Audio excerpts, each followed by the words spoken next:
বিবি গো চৌকাঠের কথা বলে নাই, তোর ব্যবহার ভালো না, বাবা ইঙ্গিত করে গেছে, যা যা বাবারে খুশি করার জন্য তোরে বের করে দিলাম। বাবারে খুশি করার জন্য স্ত্রী বের করে দিছে, আর ওখানে বাবা মারে বের করে দেয়। নবী রাসূলের শিক্ষা, নবী রাসূলগণের শিক্ষা। আবার বিয়ে করে চিঠি লিখছে, বাবা এবারে চৌকাঠটা দেখা যান ভালো না মন্দ। ইব্রাহিম রওনা হলেন, সিরিয়াত থেকে মক্কায় আসবেন। অবশেষে বিবি সাহারা বাধা দিলেন, স্বামী যাইও না, বুড়া মানুষ কষ্ট করে যাইবা, ছেলের বউ দরজা খুলে না, যাইও না। ইব্রাহিম আলাইহিস সালাম চোখের পানি ছেড়ে দিলেন, বিবি বাধা দিস না, আমার ছেলেটাকেও তো আমার দেখতে মন চায়, আমি একটু দেখে আসি, বাধা দিস না। সাহারা বলেন, অনুমতি দিতে পারি, গোড়ার থেকে মাটিতে ভাও লাগাইতে পারবা না, একটু দেরি করতে পারবা না, একটা নজর দেখে আবার চলে আসবা। যাও, তাই করব। আবারও পরের দিন যায়া ওই বাড়ির গেটে ডাকতেছে, ইসমাইল বাড়িতে আছো? ইসমাইল। ওই পরের বিবিটা একটু ভালো, উনি বলতেছেন, কে গো তুমি এত সুন্দর করে আমার স্বামীর নাম লইয়া ডাকো, নামে তো বোঝা যায় তুমি আপনজন হইবা, আপনজন। ইব্রাহিম আলাইহিস সালাম মনে কিছুটা শান্তি পাইলেন, এবারের বউটা মনে ভালো। মা তুমি কে? আমি ইসমাইলের স্ত্রী। ইসমাইল কোথায়? ঘরে নাই। বাবা আমার পরিচয় নিলেন, আপনার পরিচয় দেন। ইব্রাহিম আলাইহিস সালাম খুশিতে বললেন, মা গো আমি তো তোমার স্বামী ইসমাইলের কলিজার টুকরা বাবা ইব্রাহিম খলিল।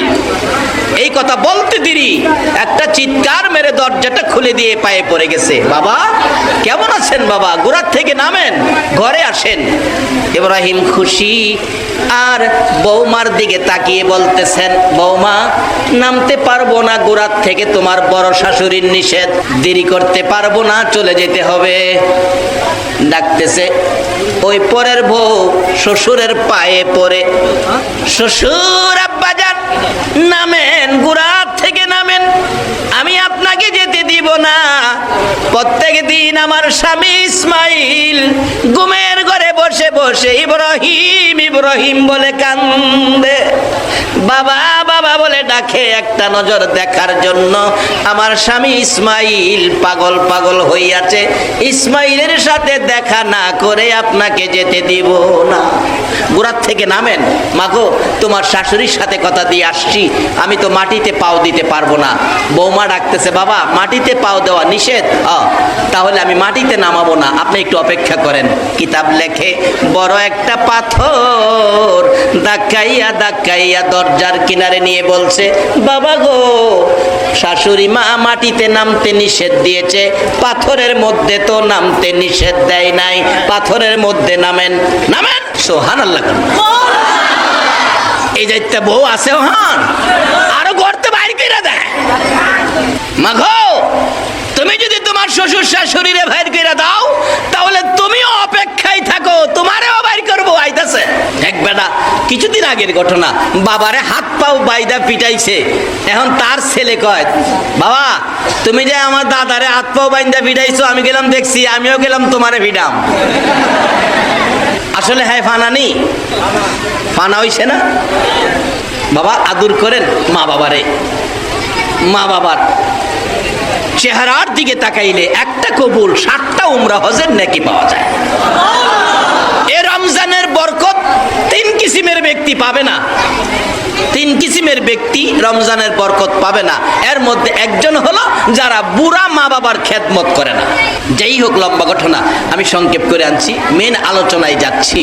এবার ইব্রাহিম আলাইহিস সালাম ঘরের ভিতরে পাথরে দাঁড়াইলেন, কিছু নাস্তা পানি খাওয়াইয়া বিদায় দিলেন, চলে গেলেন। ইব্রাহিম বলতেছে, বৌমা ইসমাইল আসলে বইল এবারে চৌকাঠ ভালো, এটা যেন জীবনে না বদলায়।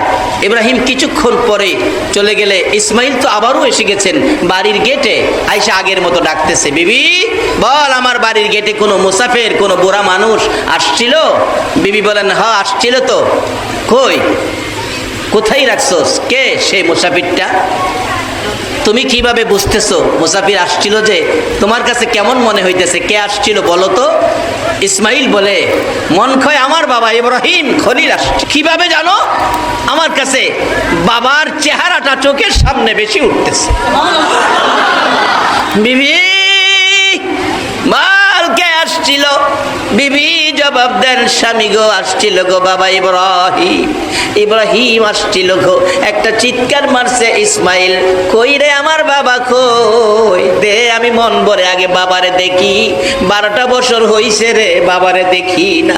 আমার নবী বলেছে, উম্মতেরা রে, মা বাবার চেহারার দিকে যদি একটা বার মায়ার নজরে তাকাও, একটা কবুল 60টা উমরা হজের নেকি পায়া যাইবা। বলুন আমার নবীর কথা সত্য না মিথ্যা? নবীর কথা মানা আমাদের দরকার আছে কিনা?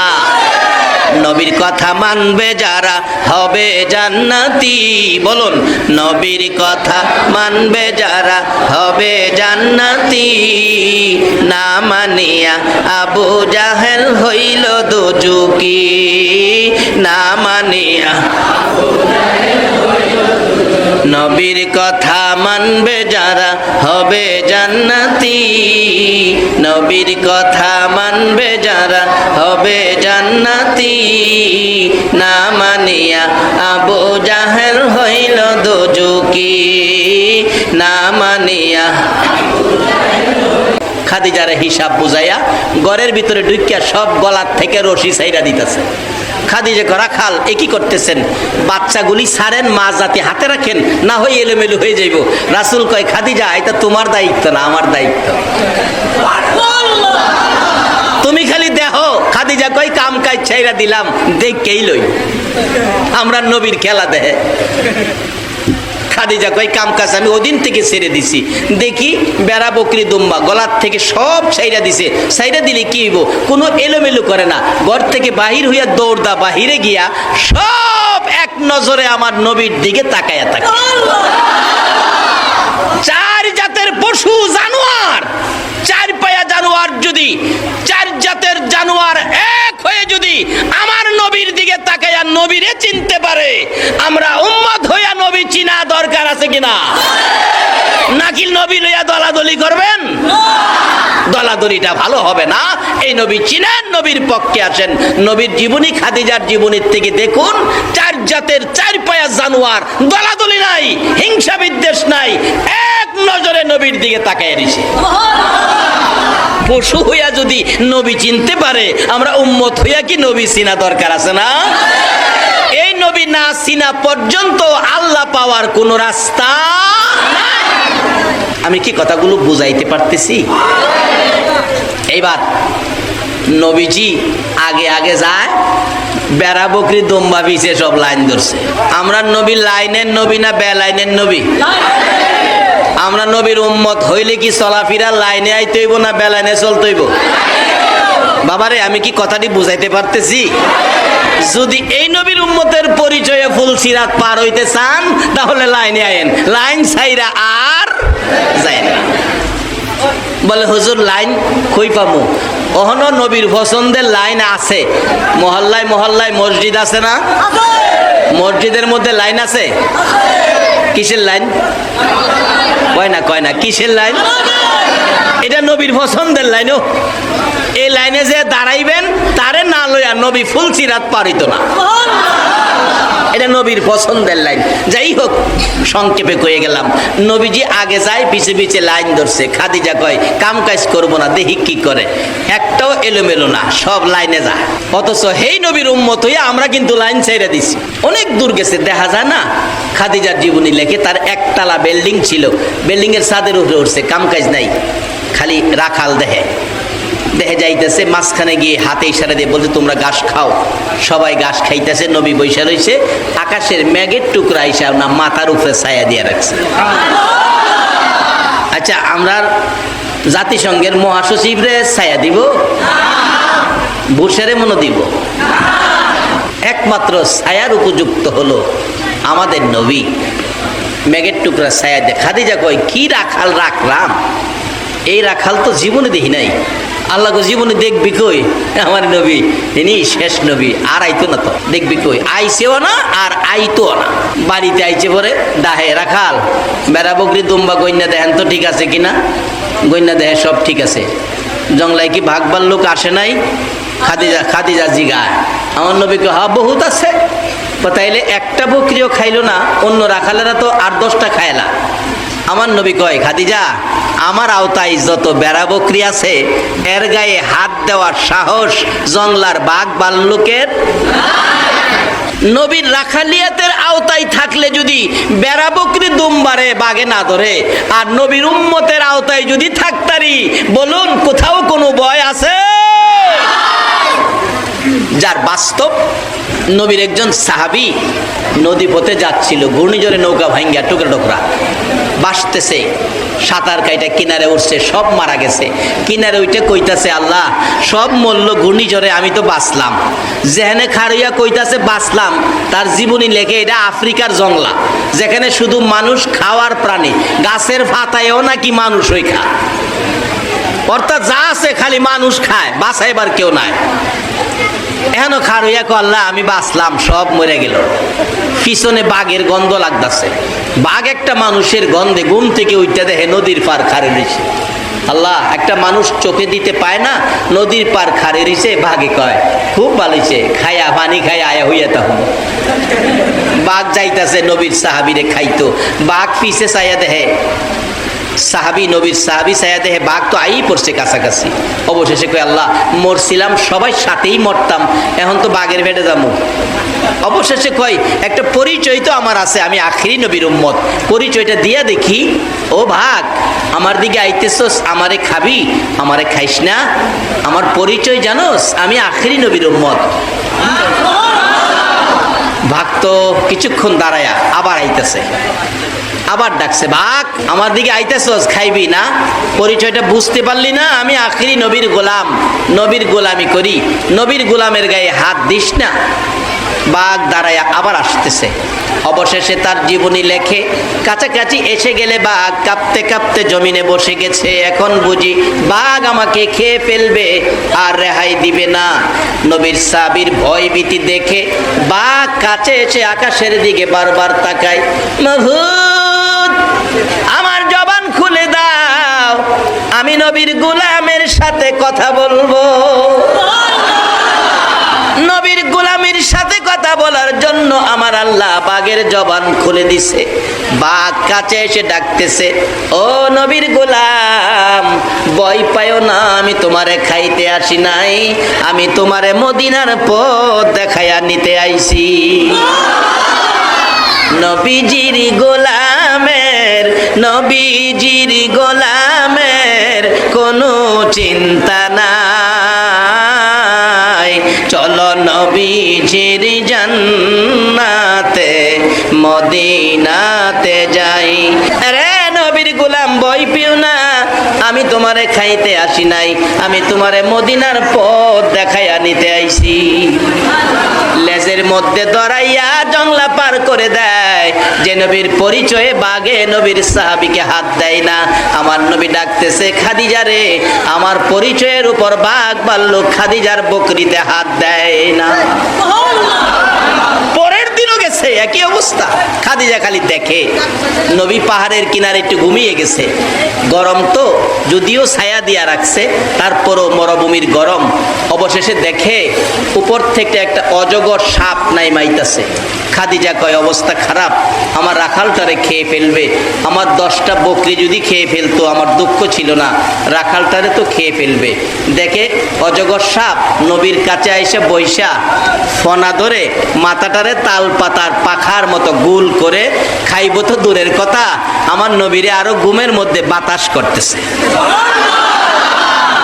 এ নবীর উম্মত হইতে রাজি আছে? এখনো অজগর আল্লাহর কসম এই নবীর উম্মতের খেদমত করবে যদি পরিচয় দিতে পারেন আমি আখিরি নবীর উম্মত। নবীর উম্মত হইতে হইলে রমজানের রোজা রাইখা হইবেন না, না রাইখা? নামাজ পইরা না চাইরা? আল্লাহ কবুল করো, সকলে বলুন আমিন। খাদিজা কয় অজগরে বাতাস দেয় আর মরুভূমিতে দিমু না, সিনালাইছি। লম্বা ঘটনা। বাড়িতে আইছে, মোহাম্মদ আর মরুভূমিতে নয়, ব্যবসায়ী বসেন, লেখাপড়া লাগবে না। বলুন, নবী যেই ব্যবসায়ী বইছে, ব্যবসায়ী লাভ বেশি হইব না কম হইব? কেন? নবী কোনো ভেজাল করে না, আর আমরা তো ভেজাল। পরিষ্কার লেখে খাঁটি সরিষার তেল, খাঁটি সরিষার তেল, খুইলা দেখেন ফামোয়েল। এই চরিত্র মুসলমানদের আছে কিনা? বাবারে, এই চরিত্র দিয়ে মুসলমানদের বিজয় হবে না। পরিবর্তন করেন চরিত্র, কারণ 100 বছর আগে আমরা এদেশে কেউ ছিলাম না, 100 বছর থাকবো গ্যারান্টি। কার জন্য এগুলি করতেছেন? নিজে পরিষ্কার হন, আখিরি নবীর উম্মতের সার্টিফিকেটটা নিয়ে কবর যান, কবর বেহেশতের বাগান হয়ে যাবে। এবার ব্যবসার অবস্থা ভালো দেখে মা খাদিজা ডাকতেছে, ও আমার বংশের মুরব্বীরা, গার্জিয়ানেরা, আর সহ্য করতে পারি না, আমার রাখাল, আমার ব্যবসার ম্যানেজার মোহাম্মদের সাথে আমারে বিবাহ দিয়ে দাও। মা খাদিজা আগে আমার নবীরে সিনা ফালাইছে, নবীর মাধ্যমে আমার আল্লাহর সাথে সম্পর্ক কিভাবে হয়েছে এটাই হবে আমার শেষ কথা। মা খাদিজা বলেন, আমাকে মোহাম্মদের সাথে বিবাহ দিয়ে দাও। বংশের মুরব্বীরা ডাকে, খাদিজা রে, তুমি পাগল হতে পারো, আমরা পাগল না। তা একটা ব্যবসার ম্যানেজার রাখাল ছিল, কিছুই তো নাই, মা নাই, বাবা নাই, বাড়িঘর নাই, গরিব, তার কাছে তোমাকে বিবাহ দিতে পারি না।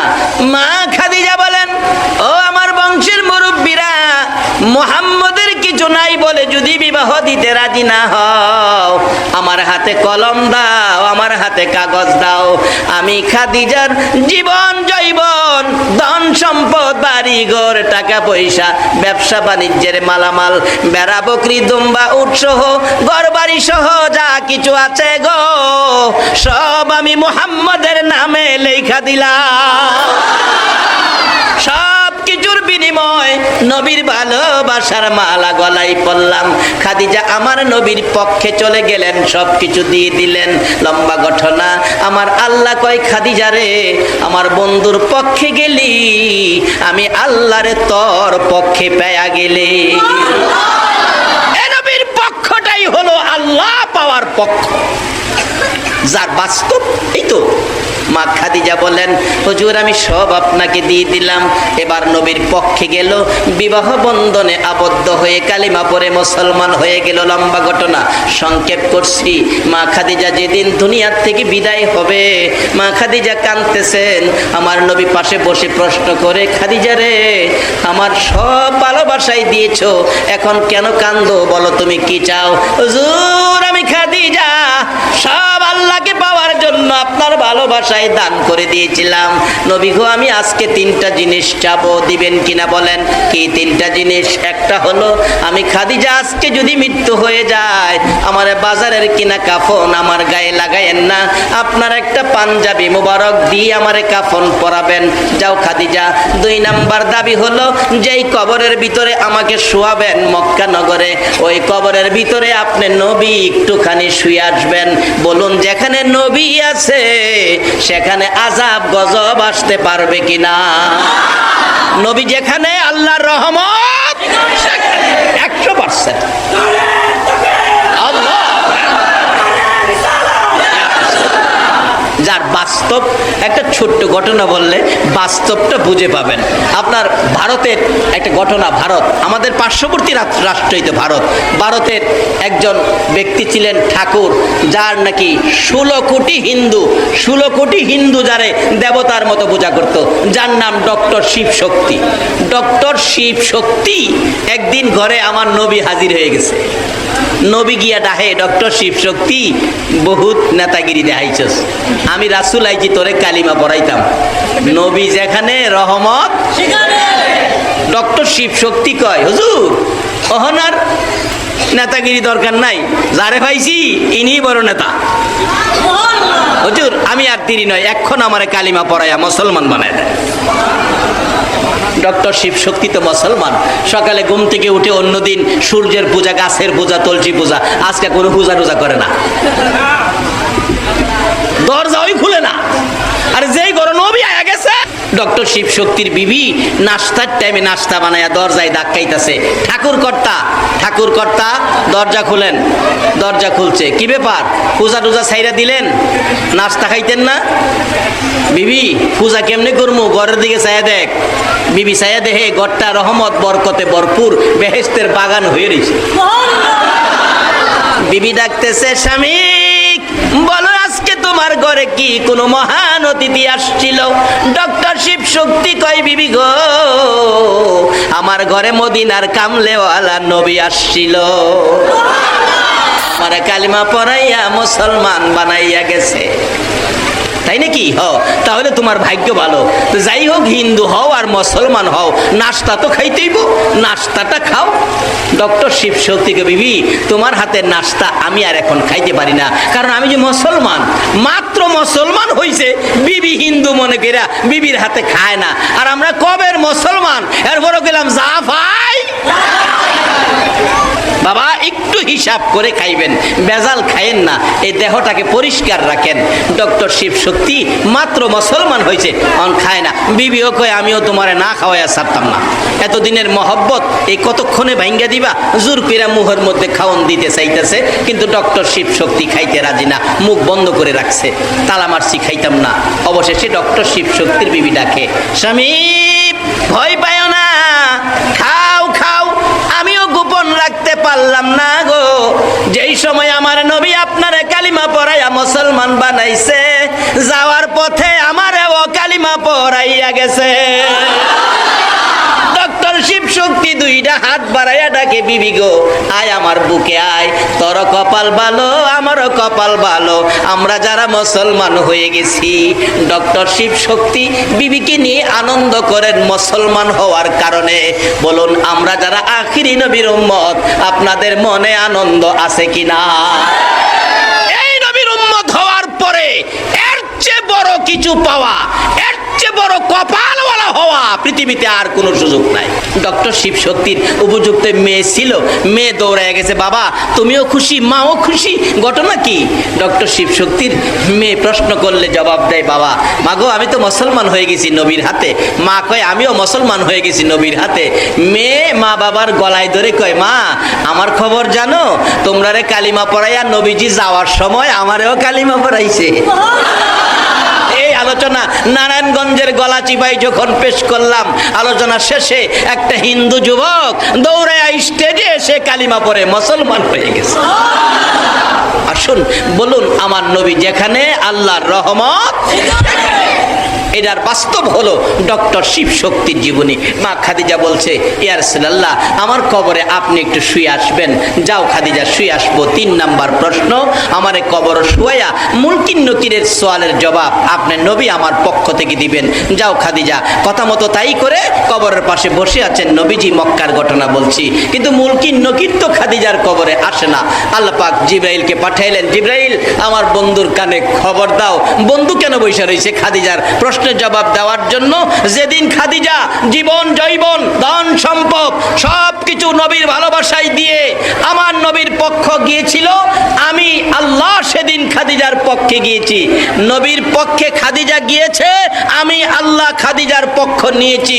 আজকে মুলকিন নকিরের সওয়ালের জবাব রাসূলের দিতে হবে না, আমি আল্লাহ নিজে আদায় করে দিয়েছি।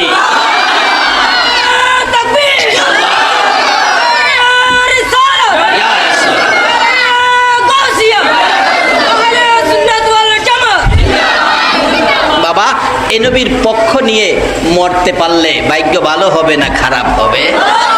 কোরআন শরীফে আল্লাহ বলছে, ওয়ালা তাকুলু লিমাই ইয়াকুতাল। জবাব দেন মা দুঃখিনী, রে মহিলারা, পাড়া প্রতিবেশীরা, কেন জানি আমি মার কলিজায় আগুন জ্বলতেছে।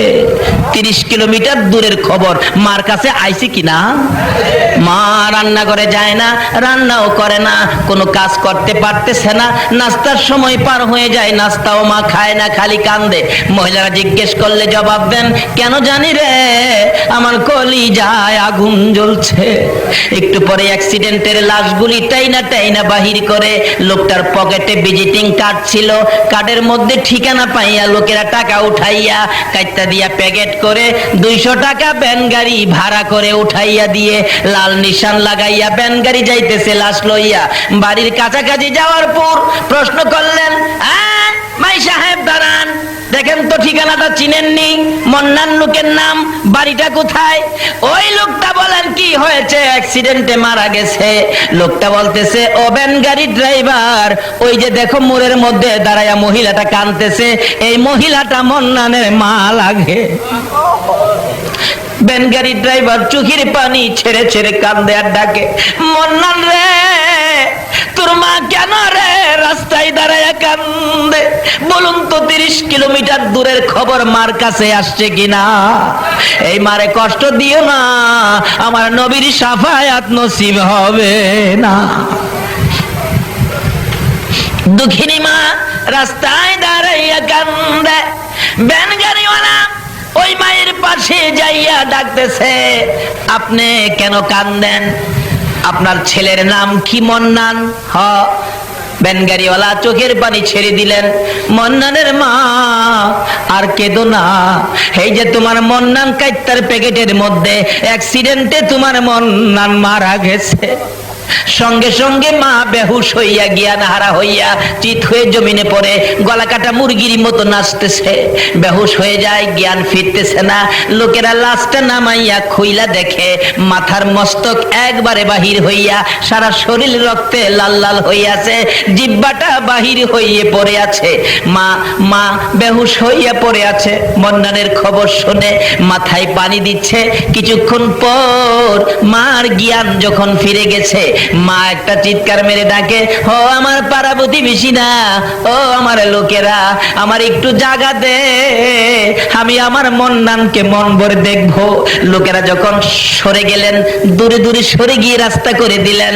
দুঃখিনী মা দৌড়াইয়া যাইয়া মন্নানের দিকে তাকাইয়া দেখে রে রক্তে লাল হয়ে আছে, জিহ্বাটা বাহির করে দিছে।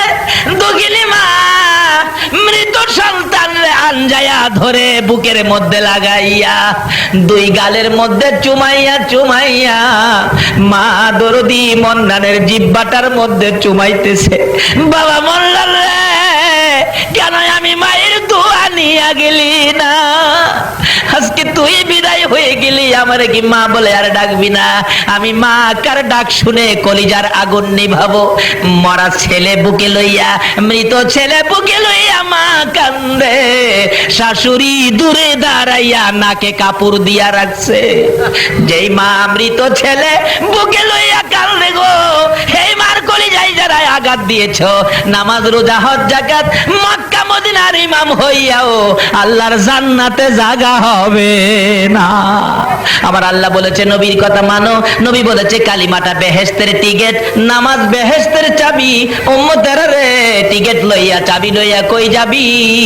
যারে তোর মার পায়ের নিচে যা, তোর মায়ের পায়ের নিচে তোর জান্নাত। আল্লাহ বলেছে নবীর কথা মানার জন্য, নবী বলেছে মায়ের পায়ের নিচে জান্নাত। বলুন কার পায়ের নিচে? এই মায়ের খেদমত করা দরকার আছে কিনা? এই মাকে কষ্ট দিলে নবীরে পাবেন? এই মাকে যদি দুঃখ দেন নবীর শাফায়াত নসিব হবে? এখন দুঃখ দেওয়ার মতো ছেলে আমাদের বাংলাদেশে আছে কিনা? শেষ একটি ঘটনা বলেই আমি দোয়া করে দিব। একটা ছেলে হলো, মা মাত্র একটা ছেলে। ছেলেটা হওয়ার আগে ছেলেটা বেঁচে আছে, মা নাই। মা আপনাকে আমাকে পেটে নিয়ে কত কষ্ট করছে, এই মারে কষ্ট দিলে আল্লাহর আরশ মানে না, আমার নবীর শাফায়াত নসিব হয় না। আমি যে এলাকায় ইমামতি করতাম এই এলাকার ঘটনা, বুড়া মানুষ তার মেয়ের জন্য একদিন আসরের নামাজের সময় মসজিদের দক্ষিণ পাশের জানালায় দাঁড়ায় কাঁদতেছে। গরিব ছিলেন, মেয়েটার বাচ্চা হবে তো, কিন্তু চিকিৎসার অভাবে মেয়েটা একবারে মৃত্যুর মুখে, পয়সা নাই, গরিব মানুষ। তার মা বুড়া মানুষ দরজায় দাঁড়ায় বলতেছে, মুসল্লি সাহেবান, আপনারা তো আমার এলাকার, আমার মহল্লার, আপনারা আমাকে একটু সাহায্য করেন, আমার মেয়েটার জন্য আপনাদের কাছে জীবন ভিক্ষা চাই, আমার মেয়েটা মারা যাবে ডেলিভারিতে, একটু সাহায্য আপনারা আমাকে করেন। আল্লাহ বলেছেন যারা অসহায় ব্যক্তি সাহায্যের জন্য হাত বাড়ায়, এই হাতের নিচে দিয়ে আমি আল্লাহর কুদরতি হাতটা বাড়াই। কিন্তু কেউ তাকে দিল না।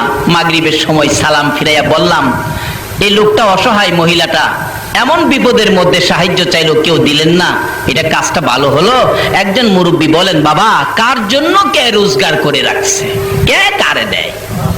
আমি বললাম ঠিক আছে, দেখি আমি ইমাম সাহেব, আমি মহল্লায় বাহির হব, দেখি আমার এনি কেউ দেয়, আমার সাথে কেউ যাবেন?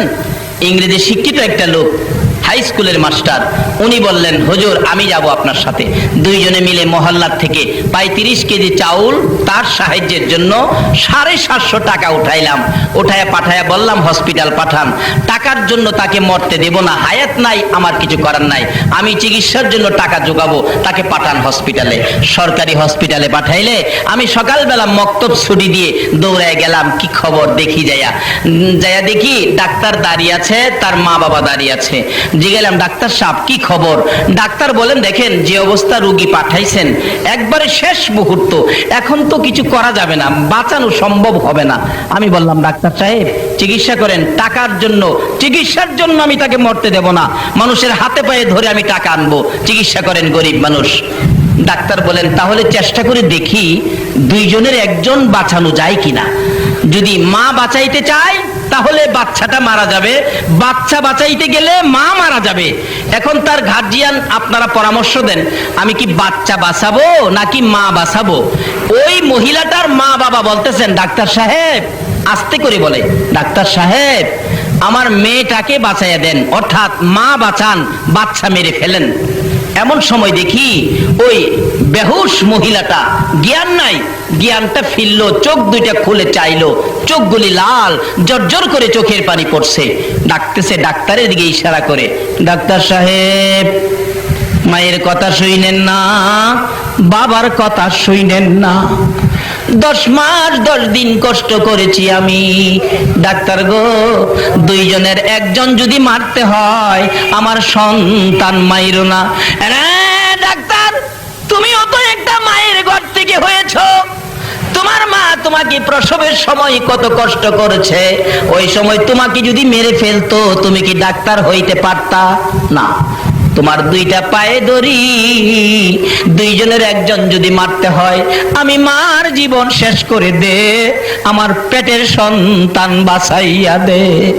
আমার নবী বলেন, উম্মতরা রে, যেই মা নিজের জীবন দিয়ে তোমার জীবন বাঁচাইতে চাই, এই মায়ের পায়ের নিচে তোমার জান্নাত। মসজিদে নয়, মাদ্রাসায় নয়, মক্কা নয়, মদিনায় নয়, এ মায়ের পায়ের নিচে তোমার জান্নাত। নবীর কথা, এই নবীর কথা মানার জন্য কে বলছে? আল্লাহ। বলতেছিলাম শেষ কথা, দোয়া হয়ে যাবে, বাস্তব ঘটনা। এবার মহিলাটা বলতেছে, ডাক্তার আমাকে মেরে ফেলেন, আমার বাচ্চাটা বাঁচাইয়া দেন, আমি মা বেঁচে থাকবো, বাচ্চা মৃত হবে, আমি মা সইতে পারবো না। ডাক্তার বলেন, এত যখন আসার চেষ্টা করে দেখি 2 জন বাঁচানো যায় কিনা। দরজা বন্ধ করে দিয়ে চিকিৎসা শুরু হলো। একটু পরে শোনা যায় ওয়া ওয়া করে কান্দে। আমরা খুশি, বাচ্চা বুঝি হয়েছে, কিন্তু ডাক্তার সাহেব দরজা খুলে বেরিয়ে গেলেন, 2টা চোখের পানি জর্জর করে ছেড়ে দিয়ে বলেন, বাচ্চা হয়েছে ছেলে, ছেলের অবস্থা ভালো, কিন্তু মা বাঁচবে না। মহিলাটা কান্দে, তার বাবাও কান্দে, সবাই কান্দে, মেয়েটা মারা যাবে। আমি দরজার ভিতরে যাইয়া দেখি বাচ্চাটা, কি সুন্দর বাচ্চাটা, ওয়া ওয়া করে কাঁদতেছে। দক্ষিণী মা মাথাটা পর্যন্ত উঠাইতে পারে না, বাচ্চার দিকে তাকাইয়া 2টা চোখের পানি ছাড়তেছে। মার দিকে তাকাই ইশারা করে, কথা আর বলতে পারতেছে না। মাকে বুঝাইতে চাই, মা গো তোমরা আমার বাবারে কোলে লও না, তোমরা যদি কেউ কোলে না লাও, দাও না আমার বাবারে আমার বুকে উঠাইয়া দাও না, কিন্তু বুঝাইতে পারে না। অবশেষে দেখি দুঃখিনী মা নিজের বাচ্চা নিজে কোলে নিতে চাইতেছে, 2টা হাত বাচ্চার দিকে বাড়াইতে চায়, বাড়াইতে পারে না, শক্তি নাই, একবারে শেষ মুহূর্ত। বাচ্চার দিকে তাকাইয়া 2টা হাত সামনের দিকে ধাক্কাইতেছে, ধাক্কাইতে ধাক্কাইতে হাত 2টা বাচ্চাটার কাছাকাছি, আর অল্প যদি সামনে বাড়াইতে পারতো, মা জীবনের শেষবারের মতো বাচ্চা কোলে নিতে পারতো। বাচ্চাটার কাছাকাছি হাত 2টা যাইতে পারে না, বাচ্চাটার দিকে তাকাইয়া তাকাইয়া চোখের পানি ছেড়ে ছেড়ে মা বিদায় হইয়া যায়। আমার নবী বলেন, উম্মতরা রে, যেই মা মৃত্যুর মুখে দুবার মতো সন্তান কোলে নিতে চায়, এই মার কলিজায় আঘাত দিও না, আমি নবীর শাফায়াত নসিব হবে না। আসুন, আমার আল্লাহ বলেছে তোমরা আমার নবীর কথা মানো। নবী এই কথাগুলো আমাদের জন্য ওয়াজ করে গেছেন। আসুন, নামাজ বেহেশতের চাবি, কালিমা বেহেশতের টিকিট, মায়ের পায়ের নিচে বেহেশ। এর মধ্যে আরেকটা ওয়াজ কোরআন শরীফে আমার আল্লাহ করেছেন, ওয়াসাইনাল ইনসানা বিওয়ালিদাইহি ইহসানা। আল্লাহ এই ওয়াজটুকুন কোরআন শরীফে করেছেন মা বাবা ব্যাপারে। আবার নবীজি এই প্রসঙ্গে ওয়াজ করেছেন। কি ওয়াজ করেছেন? তোমাদের মায়ের পায়ের নিচে তোমাদের কি, মাশাআল্লাহ, জানেন দেখা যা, কিন্তু জানলে কি হবে? এখন তো মানে না বিদায় আমাদের মধ্যে অশান্তি। না মানে ওলিরে, না মানে নবীজিকে, না মানে মা বাবা। মুক্তি দিয়েছেন, এই স্বীকারোক্তি আপনার আমার মুখ থেকে বের করার জন্য আল্লাহ ছাড়া আমাদের আর কোনো মাবুদ নাই, এই শব্দটা আমাদের মুখ থেকে বের করার জন্য মা নাই, বাবা নাই, নবী 63 বছর জিন্দেগি কষ্ট করেছে, মক্কার জমিনে ঘুরেছে আর বলেছে, ইয়া আইয়ুহান নাস কুলু লা ইলাহা ইল্লাল্লাহ তুফলিহুন, তোমরা বলো আল্লাহ ছাড়া কোনো মাবুদ নাই, তাহলে তোমরা সফল কাম, তোমরা বেহেশতি। আপনারা এই মাজলিসে, এই মাহফিলে, মাদ্রাসার পক্ষ থেকে আয়োজিত মাহফিলে আমরা কয়েকবার জিকির করেছি লা ইলাহা ইল্লাল্লাহ। আবারও বলুন সবাই, লা ইলাহা ইল্লাল্লাহ, অর্থাৎ আল্লাহ ছাড়া আর কোনো মাবুদ নাই। এতে কি আপনারা সকলে একমত? আল্লাহ ছাড়া আর কোনো মাবুদ নাই, এতে কি আপনারা একমত? তাহলে আপনারা জান্নাতি হয়ে গেলেন। যারা এই মাজলিসে এই কথা একমত হয়েছেন, মেয়ে পুরুষ সকলেই আপনারা জান্নাতি হয়ে গেলেন। আল্লাহ জান্নাত বানাইছে আপনাদের জন্য, আপনারা জান্নাতে যাবেন। বলবেন হুজুর জাহান্নাম বানাইলো কেন? জাহান্নাম বানাইছে আমাদের জন্য না, কোরআন ফাইসালা দিবে জাহান্নাম কার জন্য। আপনাদের জন্য জাহান্নাম না। এগুলি বোঝার জন্য এটা নবীর ঘর মাদ্রাসা দরকার। কে আজকের এই মাদ্রাসার প্রতিষ্ঠাতা? কে মাদ্রাসার জমিদাতা? কে মাদ্রাসার টাকা পয়সায় সহযোগিতা দিয়ে প্রতিষ্ঠানকে দাঁড় করিয়েছেন?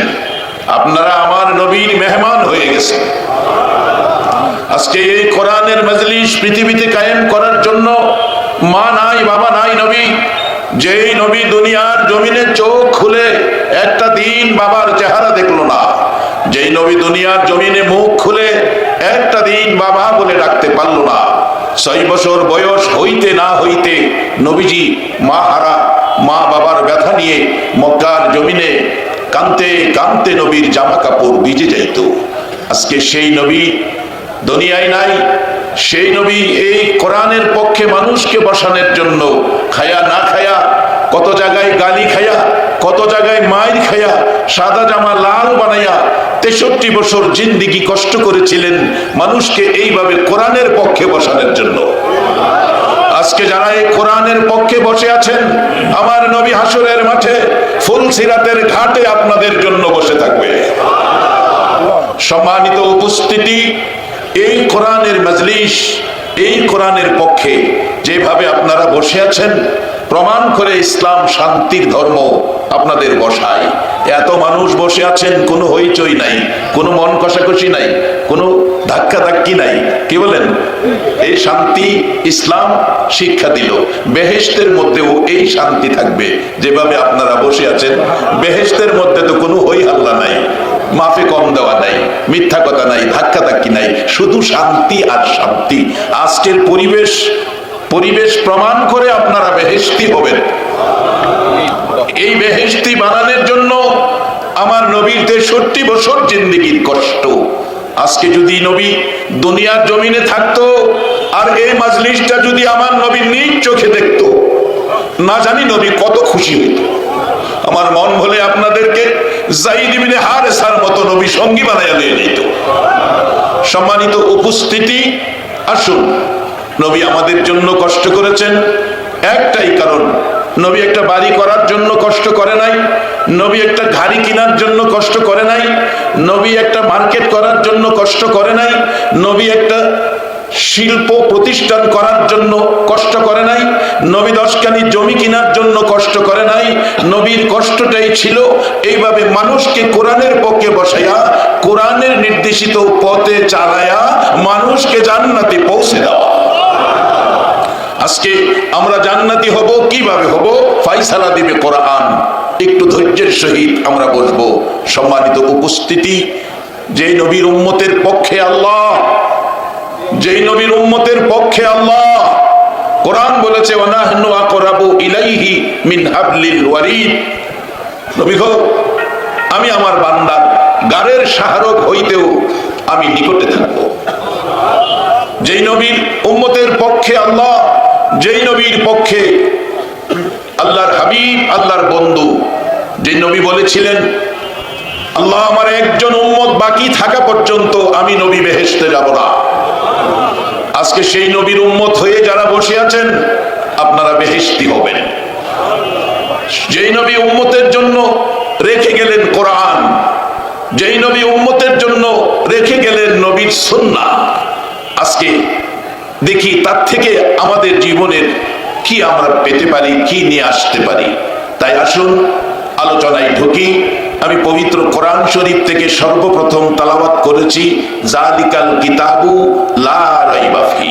এমন এক কিতাব কোরআন যার মধ্যে কোনো সন্দেহ শোভা নাই, একেবারে ভেজাল মুক্ত, যার মধ্যে কোনো ঝামেলা নাই। তারপরও আল্লাহ নিজে বলেছেন, অন্য কোনো কিতাব নিয়ে আল্লাহ চ্যালেঞ্জ করে নাই, গ্যারান্টি দেয় নাই। এর মধ্যে গ্যারান্টি দিয়েছে ইন্না নাহনু নাযালনা যিকরা ওয়া ইন্না লাহু লাহাফিজুন। কোরআন অবতীর্ণ করেছি, কোরআন হেফাজত করব আমি। আল্লাহ নিজে আইসা হেফাজত করবে না, হেফাজত করাবে হাফেজে কোরআনদেরকে দিয়ে। আজকে আপনারা ভাগ্যবান, 2 জন হাফেজের মাথায় পাগড়ি প্রদান করা হয়েছে। হাদিসে কুরসিতে আল্লাহ বলেন হামিলুল কুরআন আহলুল্লাহ। যারা আমার কোরআনের হামিল, যারা আমার কোরআনের হাফেজ, তারা আমি আল্লাহর নিজস্ব লোক। হাসরের দিন একজন হাফেজকে 10 জন জাহান্নামী সুপারিশ করে জান্নাতে নেওয়ার অধিকার দেওয়া হবে। আর যেই সন্তানেরা হাফেজে কোরআন হয়ে মাথায় পাগড়ি নিয়েছেন, কে সেই হাফেজের বাবা, কে সেই হাফেজের মা? হাসরের দিন আমার আল্লাহ আদম আলাইহিস সালাম থেকে শুরু করে কিয়ামত পর্যন্ত যত নবী রাসূল দুনিয়ায় আসছেন, যত নবী রাসূলের উম্মত মানুষ হিসেবে দুনিয়াতে আসছেন, সকলের সামনে হাসরের মাঠে হাফেজের মা বাবার মাথায় আমার আল্লাহ নিজ কুদরতি হাতে নূরের টুপি পরাবেন। এই মর্যাদার ব্যক্তি কে হয়েছেন? কে আজকে সেই হাফেজের মা, কে সেই হাফেজের বাবা? বাবারে, আজকে তো আমরা এদিকে যাইতে চাই না। একটা ছেলেকে হাফেজ বানাবেন, একটা ছেলেকে আলেম বানাবেন। কারণ আজকে হাফেজ আলেম না বানার পিছনে, না বানানোর কারণে আমাদের দেশে বৃদ্ধাশ্রমের ব্যবস্থা হয়েছে। আজকে বৃদ্ধাশ্রমের ব্যবস্থা গাজীপুরে দেখলে চোখে পানি রাখা যায় না। একটা মা 2 দিন 3 দিনের ব্যথায় এক নদী পানি চোখ থেকে বেরিয়ে বুক ভেসে গেছে, সেই সন্তান কোলে নিতে যায়। আজকে সেই সন্তান কানাডা সেটেল, সেই সন্তান উচ্চ শিক্ষায় শিক্ষিত, অস্ট্রেলিয়া সেটেল। মাকে 1 গ্লাস পানি দেওয়ার মতো বাড়িতে কেউ নাই। যদি একটা ছেলে হাফেজ বানাইতেন, মা বাবার সুখে দুঃখে পাশে থাকতো। যদি একটা ছেলেকে আলেম বানাইতেন, মা বাবার সুখে দুঃখে পাশে থাকতো। আজকে ছেলে 2 জন থাকে, অস্ট্রেলিয়া কানাডা সেটেল, মার খবর নেয় না। অপারক হয়ে মাকে গাজীপুরের বৃদ্ধাশ্রমে ভর্তি করা হয়েছে। মার চোখের পানি কানতে কানতে মার চোখে গা হয়ে গেছে। একটা নাতি নাতকর দেখার সুযোগ মায়ের হয় না, ছেলে দেখার সুযোগ হয় না। যারা এই আচার আচরণে মার চোখে পানি বের করে মাকে বৃদ্ধাশ্রমে দিয়েছো, তুমি লিখে রাখো, অপেক্ষায় থাকো, তোমার সন্তানেরাও তোমাকে বৃদ্ধাশ্রমে পাঠাবে। তার আগে আসো সেই কোরআনের পক্ষে। কোরআন কি রাস্তা দিয়েছেন, কোন পথে আমাদেরকে নিয়েছেন, আসুন আল্লাহর কোরআন থেকে আমাদের সেই সুন্দর রাস্তাটা বের করে নিয়ে আসি। মহব্বতে আর রহমতের আশায় কয়েক মর্তবা দরুদ। এই মানুষগুলির জন্য দোয়া করা আমাদের দরকার আছে না?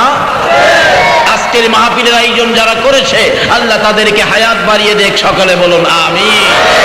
তাই আসুন এবার আমি পবিত্র কোরআন শরীফ থেকে, হাদিস শরীফ থেকে যা তেলাওয়াত করেছি আলোচনায় ঢুকি। আগে বলেছিলাম এই মাসের নাম জানি কি? আরো জোরে কর, রমজান। এটা এমন একটা মাস যেই মাসে এই নবীর উম্মতের জন্য সারাটা মাস বেহেশতের দরজাগুলো খোলা থাকে। আর কোন নবীর উম্মতের জন্য বেহেশতের দরজা খোলা থাকে না, এমনকি কোন নবী রাসূলের জন্য নয়। আমার নবী যেদিন মেরাজের সফর করতে গিয়েছিলেন, রাসূল বলেন একটা জান্নাতের বারিন্দার মধ্যে দেখলাম ইদ্রিস নবীকে বসা। নবীজি প্রশ্ন করলেন, ইদ্রিস তুমি এখানে? হুজুর আমি পানি খাইতে আইছিলাম, খালি পানি খাই বেহেশতের বারিন্দায় বসে। শুধু পানি খাও কেন, ভিতরে যাও না, ভিতরে আরো অনেক মজার খাবার আছে। ইদ্রিস নবী বলেন, হুজুর ভিতরে কিভাবে যাব? ওই যে দেখেন বেহেশতের প্রত্যেকটা গেটে লেখা আছে আখিরি নবী। আখিরি নবী উম্মত নিয়ে না আসা পর্যন্ত কারো জন্য বেহেশতের দরজা খোলা হবে না। আমরা সেই নবীর উম্মত, যেই নবী উম্মত নিয়ে না যাওয়া পর্যন্ত বেহেশতের দরজা খুলবে না। আজকে সেই রমজান মাসে সেই নবীর উম্মতের জন্য পুরাটা মাস বেহেশতের দরজা খোলা থাকবে। তাহলে বেহেশতের দরজা যদি রমজানে খোলা থাকে, তাহলে বলুন তো এটা কি রোজা যারা রাখছে তাদের জন্য নাকি যারা রোজা রাখে নাই তাদের জন্য? সহজ ওয়াজ, রমজানে বেহেশতের দরজা খোলা কার জন্য? রোজাদারের জন্য। তাইলে আশা করি আপনারা তো রোজা রাখেন, মাশাআল্লাহ আপনারা বেহেশতি, সকলে বলুন আলহামদুলিল্লাহ। আসুন এই বেহেশতে যাইতে গেলে, বেহেশতি হইতে গেলে আমাদের আরো কি করণীয় আছে সেটা বোঝার জন্য পবিত্র কোরআন শরীফ থেকে আমি সর্বপ্রথম তেলাওয়াত করেছি ওমা খালাকতুল জিন্না ওয়াল ইনসা ইল্লা লিয়াবুদুন। মানুষ এবং জিন জাতিকে বানাইলেন শুধুমাত্র ইবাদত করার জন্য। বলুন কার ইবাদতের জন্য? শুধু নামাজ রোজা ইবাদত এটাই কিন্তু শেষ নয়। জিহাদের ময়দানে রক্ত দেওয়া, নবীর ভালোবাসায় জীবন দেওয়া, নবীর ভালোবাসায় মাথা কাটা, গলা কাটা, কলিজা বাহির করে দেওয়া, তীরের আঘাত, ডান দিকের তীর কলিজা ছেদ্র করে বাম দিক দিয়ে বেরিয়ে যাওয়া, এটাও ইবাদত। শুধু নামাজ ইবাদতের শেষ নয়, শুধু রোজা রাখলেই ইবাদত শেষ হবে না, আরো ইবাদতের বাকি রয়ে গেছে। সেইগুলি হলো যেমন আজকের মাহফিলে বসা, এটাও ইবাদত।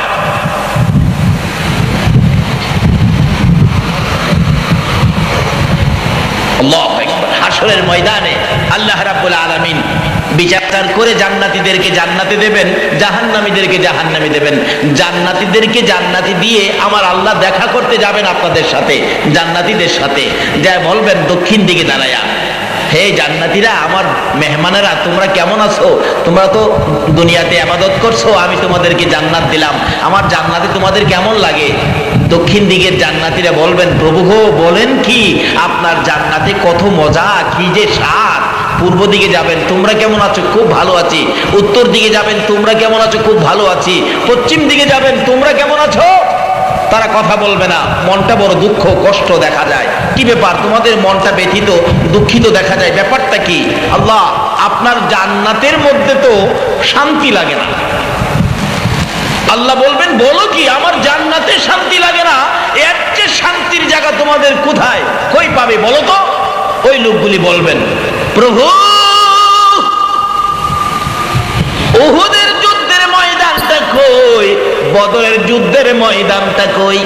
তোমার নবীর ভালোবাসায় যুদ্ধের ময়দানে যাইয়া যখন গলা কাটাইতাম, কলিজা ছেদ্র করতাম, মাথা কাটাইতাম, হাত কাটাইতাম, তীরের আঘাতে কলিজা ছিদ্র হয়ে যাইতো, রক্ত ঝরে ময়দান লাল লাল হয়ে যাইতো। তোমার নবীর ভালোবাসায় জীবন দিতে যাইয়া যে স্বাদ, যে মজা পাইতাম গো ও প্রভু, ওই তোমার বন্ধুর ভালোবাসায় জীবন দেওয়ার মতো স্বাদ তোমার জান্নাতের ভিতরে লাগে না। এই ইবাদতের দিকগুলি বাহির করি। যে নবীর ভালোবাসায় দেওয়ার স্বাদ জান্নাতের স্বাদের সাথে মিলে না। জোরে জোরে কোন সুবহানাল্লাহ। আজকে সেই নবীর পক্ষ ছাড়া অন্য কোন পক্ষে গিয়ে ইবাদত করলে বলুন আল্লাহর জান্নাতে যাওয়া যাবে? আসুন রাস্তা খুঁজি। সেই রাস্তাটা কিভাবে খুঁজবেন? নবীর পক্ষটা ভালো করে ধরুন, তারপরে ইবাদতে যান। কারণ এই নবী না হইলে ইবাদত হইতো? এই নবী না হইলে খানায় কাবা হইতো? এই নবী না হইলে মসজিদ মাদ্রাসা বলুন এরকম কিছু কি হইতো? মক্কার মদিনায় ঝগড়া লাগছে। মক্কা কয় মদিনা রে তোর তো দাম নাই, আমি মক্কা কত দামি। মদিনা জিগাই এত দামি তুই কি দিয়া হইলি কত দেখি। মক্কা ওয়াজ করে আমার মধ্যে মিনা মুজদালিফা আরাফা সাফা মারওয়া জমজম খানায় কাবা তুমি টের পাও না আমি কি দিয়া দামি হইলাম? মদিনা ডাকে মক্কা মিনা মুজদালিফা আরাফা সাফা মারওয়া জমজম খানায় কাবা লইয়া বাহাদুরি করস। মক্কা রে আমি মদিনার দিকে তাকাইয়া দেখ, আমি মদিনার জমিনে এমন এক নবী শুইছে রে মক্কা, এই নবী যদি না হইতো তোর খানায় কাবা হইতো না। বলুন আমাদের নবী না হইলে কি খানায় কাবা হইতো? হাদিসে কুরসিতে আমার আল্লাহ ওয়াজ করেন লাউলা কালামা খলাকতুল আফলাক, এই নবীকে সৃষ্টি না করলে সৃষ্টি জগতের কিছুই সৃষ্টি। আজকে সেই নবী আপনার আমার মায়ায় আরশে গেল না, সিদরাতুল মুনতাহাই গেল না, জান্নাতুল ফেরদাউসে গেল না, মদিনার মাটিতে শুয়ে শুয়ে 24টা ঘন্টাই নবী আপনার আমার জন্য কাঁদতেছে, একটুও নবী ঘুমায় না। সে নবীর মায়ায় সে নবীর মহব্বতে এই মাহফিলে রমজান মাসে আপনারা কি সময় দিতে রাজি আছেন না? নাকি নবীরে কান্দায় আপনারা বাড়ি যাইবেন গা? যে কে কে বাড়ি যাইবেন গা একটু হাত তুলে দেখান তো।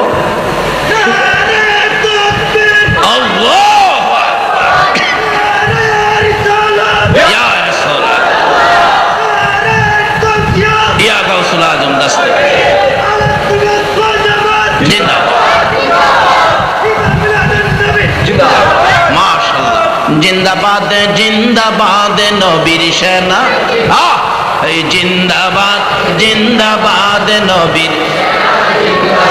আমল করো নামাজ রোজা কায়েম করো সুন্নিয়াত, আমল করো নামাজ রোজা সুন্নিয়াত। জিন্দাবাদ জিন্দাবাদ নবীর, জিন্দাবাদ জিন্দাবাদ নবীজির আশিক যিনি, মরে অমরে না তিনি। নবীজির আশিক যিনি, মরে অমরে না তিনি। কাফন পরে ঘুমিয়াছে গাউসুল আজম বগদাদ, কাফন পরে ঘুমিয়াছে গাউসুল আজম বগদাদ। জিন্দাবাদ জিন্দাবাদ নবীর, জিন্দাবাদ জিন্দাবাদ। আমল করো নামাজ রোজা কায়েম করো সুন্নিয়াত, আমল করো নামাজ রোজা কায়েম করো সুন্নিয়াত। জিন্দাবাদ জিন্দাবাদ নবীর সেনা, জিন্দাবাদ জিন্দাবাদ। নবীর জন্য হরে পাগল, ওহে নবীর আশিক সকল। নবীর জন্য হরে পাগল, ওহে নবীর আশিক সকল। পার করিবে দয়াল নবী রোজ হাসরে ফুলসিরাত, পার করিবে দয়াল নবী রোজ হাসরে ফুলসিরাত।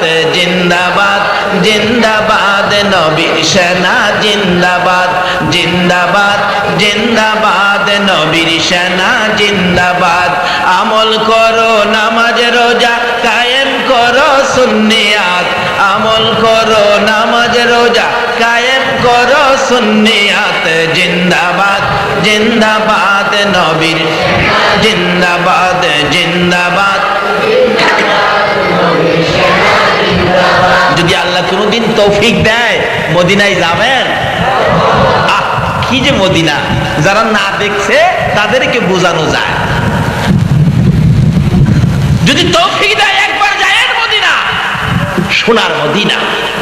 মদিনায় গেলে ঠগা হয় না তো, একটা সদাই পাওয়া যায় যেটা পৃথিবীর কোনো মার্কেটে এই সদাই পাওয়া যায় না। সে সদাইটা কি? রাসূল বলে গেছেন, মানজারা কবরি দ্রু হয়ে যাবে, জিহ্বাটা বাহির করে মা বলে কাঁদতে কাঁদতে দুনিয়া থেকে বিদায় হয়ে যাবে। আমি মায়ের কোনো দুঃখ নাই, আমার রাসূলের গায়ে যেন আঘাত না লাগে। সন্তান দেয়, রাসূলকে কষ্ট পাইতে দেয় না। কেমন মহিলা ছিল! বাচ্চা দুইটা যাইতে যাইতে লম্বা ঘটনার সংক্ষেপ করে দিলাম। এই রমজান মাস নবীজির সামনে হাজির, নবীজি প্রস্তুতি নিচ্ছেন, যুদ্ধের ময়দানে যাবেন।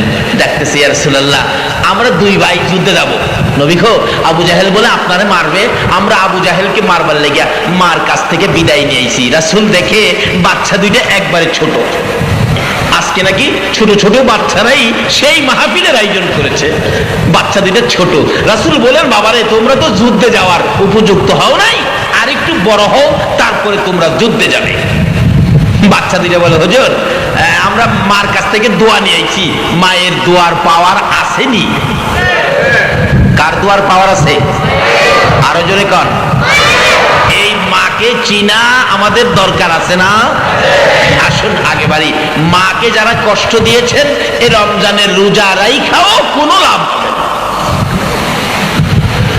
মার দোয়া নিছি, যত ভাবেই বলতেছেন, বাচ্চা দুইটা খালি কয়, হুজুর যত কথাই কইবেন আমরা মানবো না, আমরা যুদ্ধে যাব, নবীর দুশমনের মোকাবেলা করব। আচ্ছা, নবীজি একটা সিস্টেম বাহির করলেন, বাচ্চাদেরকে নিবেন না। সিস্টেম কি?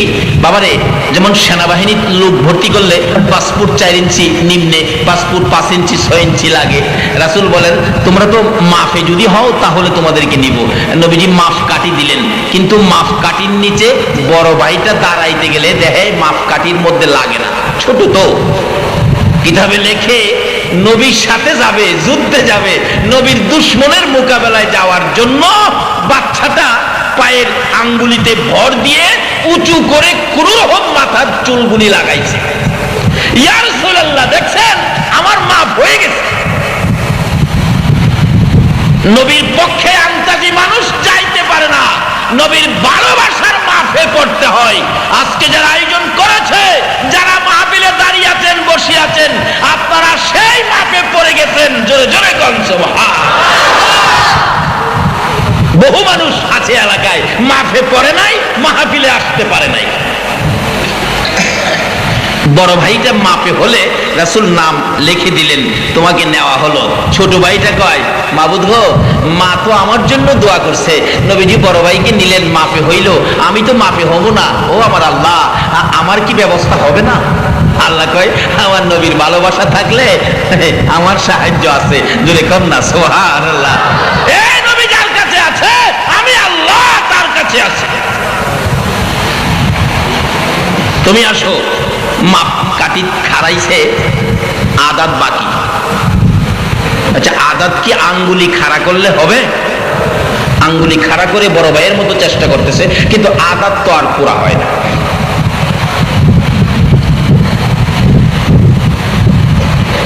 রাসূল বলেন, না না, তুমি বড় হও, তোমাকে পরে নেওয়া হবে। আল্লাহ কয়, বন্ধু গো, হ্যারে নিতে হবে। এখন বাচ্চাটার ভিতরে আমার আল্লাহ বুদ্ধি দিলেন। বাচ্চাটার ভিতরে আল্লাহ ইচ্ছা করলে বাচ্চাটারও নিতে পারবে কিনা? আচ্ছা, আল্লাহ ইচ্ছা করলে সবকিছু করার ক্ষমতা আছে কিনা? আচ্ছা, আমাদেরকে নিয়ামত যাই দেয় কম বেশি, লেখার জন্য, হিসাব রাখার জন্য 2 জন ফেরেশতা আছে কিনা? এই ফেরেশতাগুলি জানি কই থাকে? কাঁদে আসেনি এখনো? না রোজা না রাখলে জাগা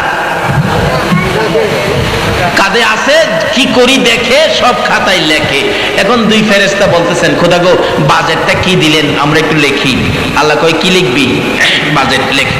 আরেকটা সাথেরটা কয়, লিখবি যে বাজেট কি দিছে শুনছস? অসংখ্য, অগণিত, সংখ্যাও নাই, গণনাও নাই। এই কিসিমের বাজেট দেয় আখিরি নবীর উম্মতেরে। সুবহানাল্লাহ। সংখ্যাও নাই, গণনা নাই। দুই ফেরেশতা তো টেনশনে পড়ে গেলেন, খোদা গো বাজেটটা কি দিলেন আমরা তো বুঝলাম না, অসংখ্য সংখ্যা নাই, অগণিত গণনা নাই, আমরা লিখবো কি? আল্লাহ কয় কি লিখতি তোরা? মিয়ানে আশেকে মাশুকের মজিস কিরামান কাতিবিন রাহাম খবর নিস। আমার এই নবীর উম্মতের জন্য আমি বাজেট দিলাম, এই বাজেটের খবর কিরামান কাতিবিন জানবেই না। জোরে কর সুবহানাল্লাহ। দুই ফেরেশতা কই আমরা দায়িত্ব দিলেন, আমরা জানবো না? আমরা নেতা জিবরাইলে জিগাই, জিবরাইল ও জিবরাইল কি জিগাইতেছে কি? আজকে বাজেট দিলে অসংখ্য অগণিত, ব্যাপারটা বুঝলাম না, আপনি তো নেতা, আপনি জানেন? জিবরাইল কয় আরে তোরা জানবে দূরের কথা, আমি যে হগল ফেরেশতার সর্দার, আমিও এই নবীর উম্মতের কিছু কিছু বাজেটের খবর আমি জিবরাইলও জানি না। জিবরাইল কয় নামাজ যে পড়বো নিয়ত কয়। জিবরাইল নিয়ত করে নামাজ পড়লে পড়ুম, আখিরি নবীর উম্মতের বাজেট জান্না সারুম। আল্লাহু আকবার। নামাজ শুরু করছে, 20,000 বছরে এক রাকাত পড়ছে। কয় হাজার বছর? 20,000। আল্লাহ আরো এক রাকাত, 40,000 বছরে 2 রাকাত নামাজ আদায় করে জিবরাইল হাত বাড়াইছে, প্রভু গো পৃথিবীতে কোনো মাখলুক এত লম্বা নামাজ পড়তে পারবে না। আল্লাহ বলেন হ্যাঁ তা তো ঠিক, কেউ পারবে না। প্রভু এত লম্বা নামাজের নেকি দুনিয়ার কেউ পাবেনি। আল্লাহ বলেন হ্যাঁ পাবে। জিবরিল তো আরো আশ্চর্য, নামাজের বেলা এত লম্বা নামাজ পড়তে পারবেনি। আল্লাহ বলেন না, নামাজের নেকি পাবেনি। আল্লাহ বলেন হ্যাঁ, নামাজের বেলা না, নেকির বেলা হ্যাঁ। জিবরিল বলেন প্রভু গো এই বান্দা, এই মানুষ, এই মাখলুক কে হবে আমি জানতে চাই। আমার আল্লাহ বলেন জিবরাইল রে নামাজের বেলা না, নেকির বেলা হ্যাঁ। এত লম্বা নামাজ ছাড়া এর চেয়ে বেশি নেকি পাবে রে জিবরাইল, তারা হলো আমার আখিরি নবীর উম্মত। তাই আসুন এই বদরের যুদ্ধে রমজানের 17 তারিখ বিজয়ী হয়েছিলেন নবীর পক্ষ, আমরা সে নবীর পক্ষে যাব, নবীর পক্ষে যাব, আল্লাহর সাহায্য নেব, নবীর পক্ষে যাব, জান্নাতের মেহমান হব, নবীর পক্ষে থাকব, জান্নাতের দরজা খোলা থাকবে। সে নবীর পক্ষে কিভাবে থাকা যায় সেটা বোঝার জন্য সামনে অল্প একটু আলোচনা করে আমি আপনাদেরকে নিয়ে দোয়া করব। কি বলেন? 10-15 মিনিট সময় আপনারা দিতে রাজি আছেন না? নবীর পক্ষে থাকতে গেলে নবীর কথা মাইন্না না না মাইন্না? মাইন্না থাকবেন না না মাইন্না? নবীজি হাদিস শরীফে বলছে আসসালাতু মিফতাহুল জান্নাহ, নামাজ বেহেশতের চাবি। নামাজ বেহেশতের, কার কথা সেটা বলুন? কার কথা? নবীর কথা। যদি নামাজ বেহেশতের চাবি হয় তাহলে এই নবীর কথা মানা দরকার আসেনি? কেন মানবেন না? আমার নবী উম্মতের জন্য কতই না কষ্ট করেছে। আল্লাহু আকবার বলুন। মা আয়েশা সিদ্দিকা বলেন আমি একদিন দেখি আমার নবী গভীর রাত্রে বিছানায় বসে বসে কান্দে। প্রশ্ন করলাম ইয়া রাসূলুল্লাহ গভীর রাত্রে বিছানায় বসে বসে কাঁদেন কেন? আল্লাহর নবী গো এই খেজুর পাতার চাটার মধ্যে শুয়ে ঘুমাইতে বুঝি আপনার কষ্ট হয়? না রে আয়েশা, সেই জন্য নয়। একটা চামড়ার ব্যাগ, ভিতরে তুলা নাই, ফর্ম নাই, শুধুমাত্র কয়েকটা খেজুর পাতা, এর মধ্যে মাথা দিয়ে শুয়ে ঘুমাইতে বুঝি কষ্ট হয়? না রে আয়েশা, সেই জন্য কান্দি না। তাহলে বুঝি ফেলেছি মা মা কইয়া ডাকার সুযোগ বন্ধ হয়ে গেছে, মায়ের কথা বুঝি মনে হয়ে গেছে, মায়ের জন্য বুঝি কান্দেন। আমার নবী বলেন না রে আয়েশা, সেজন্য নয়। হুজুর তাহলে কেন কান্দেন? জীবনে কোনোদিন বাবার মুখ দেখেন নাই, বাবা কইয়া ডাকতে পারেন নাই, বাবার কথা বুঝি মনে হয়ে গেছে, বাবার জন্য বুঝি কান্দেন। আমার নবী বলেন আয়েশা রে না না তাও না, তাহলে কেন কান্দেন আমি জানতে চাই। আমার নবী চোখের পানি ছেড়ে ছেড়ে জবাব দেন আয়েশা রে শুনো রে আয়েশা, আমি কেন কান্দি? বিছানার জন্য নয়, বালিশের জন্য নয়, মায়ের জন্য নয় রে, বাবার জন্য নয়, আমি কান্দি রে আয়েশা আমার গুনাহগার এতিম উম্মতের জন্য। যেই নবী মায়ের ব্যথা বাবার ব্যথা ভুলে গিয়ে আপনার আমার কথা, আপনার আমার ব্যথাই নবী কান্দে। বলুন এই নবীর কথা মানা দরকার আছে কিনা? নবীর কথা মানবে যারা হবে জান্নাতি। বলুন, নবীর কথা মানবে যারা হবে জান্নাতি। না মানিয়া আবু জাহেল হইল দুজুকি। না মানিয়া আবু জাহেল, নবীর কথা মানবে যারা হবে জান্নাতি। নবীর কথা মানবে যারা হবে জান্নাতি।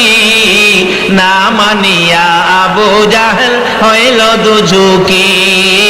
না মানিয়া আবু জাহেল, এ নবীর কথা মানলে জান্নাতি, না মানলে দুজুকি। মানলে আবু বকর, না মানলে আবু জাহেল। আপনারা কি আবু বকর হবেন না আবু জাহেল হবেন? নবীর কথা মাইন্না না না মাইন্না? তো নবীজি বলছে নামাজ বেহেশতের, কয় না নামাজ বেহেশতের। আবার বলছে হাদিস শরীফে কি, মান আহাব্বা সুন্নতি আল আখির, নবীর একটা সুন্নতকে যে মহব্বত করলো সে যেন নবীকে মহব্বত করলো। নবীকে যে মহব্বত করলো সে আল্লাহর বেহেশতে ঢুকে গেল। জোরে কন্যা সুবহানাল্লাহ। বেহেশতে যাইতে গেলে নবী ছাড়া যাওয়ার কোনো ভাও দেখছেন? এই নবীর লোকে সম্পর্ক করেন।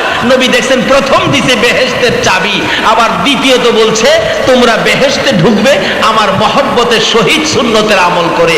তৃতীয়ত বলছে কি, আল জান্নাতু তাহতা আকদামিল উম্মাহাত, উম্মতেরা রে তোমার মায়ের পায়ের নিচে তোমার জান্নাত। বলুন, কার পায়ের নিচে?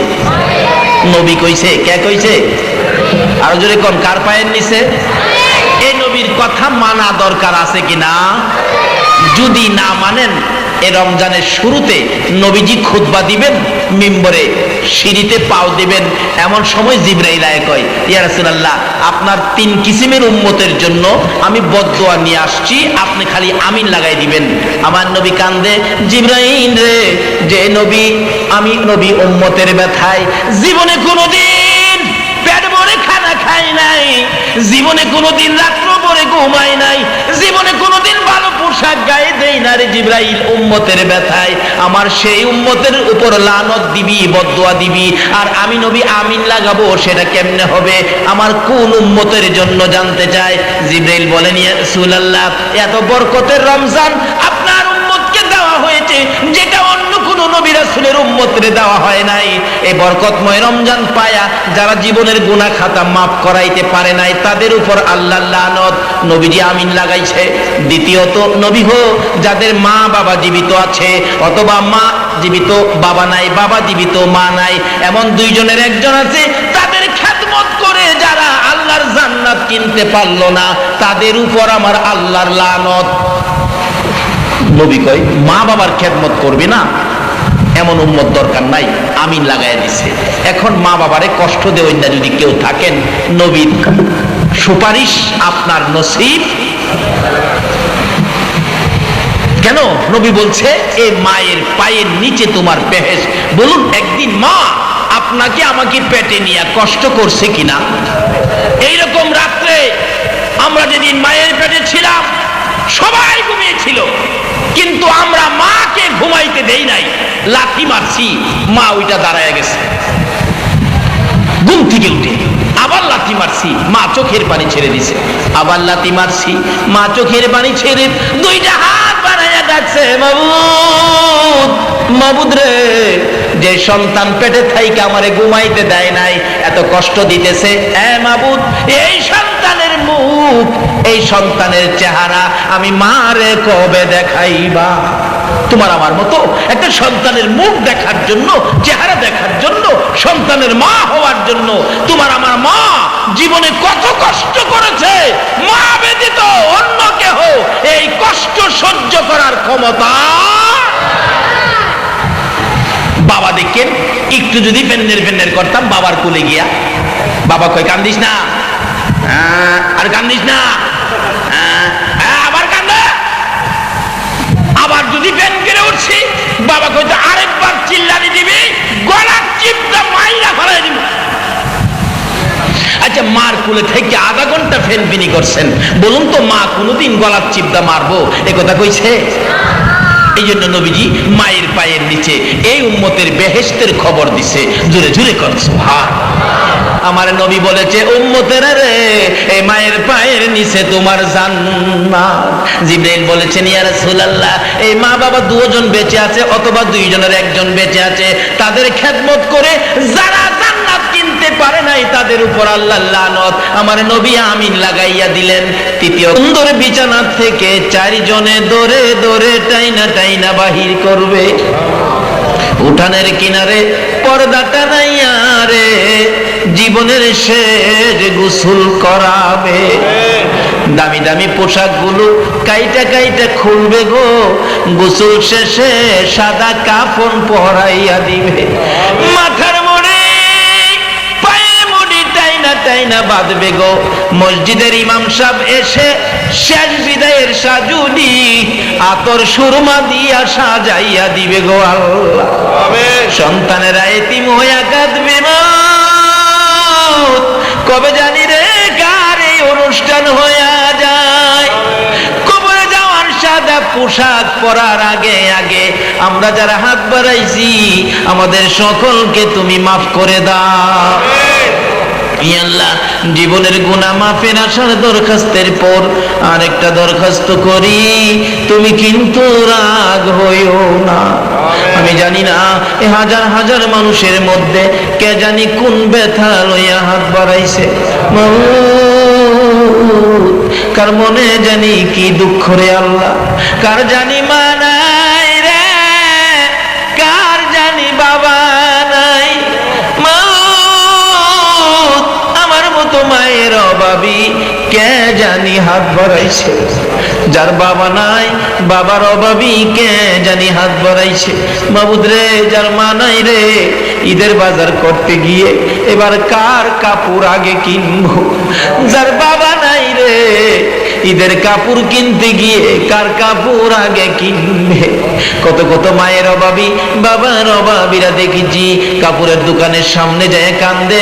জিজ্ঞেস করলে জবাব দেন, হুজুর গত রমজানের ঈদে মায়ের কাপড় বাবার কাপড় আগে কিনেছি, আজকে মার্কেটে এসে কান্দি আমার মা নাই বাবা নাই গো, কার কাপড় আগে কিনবো গো হুজুর।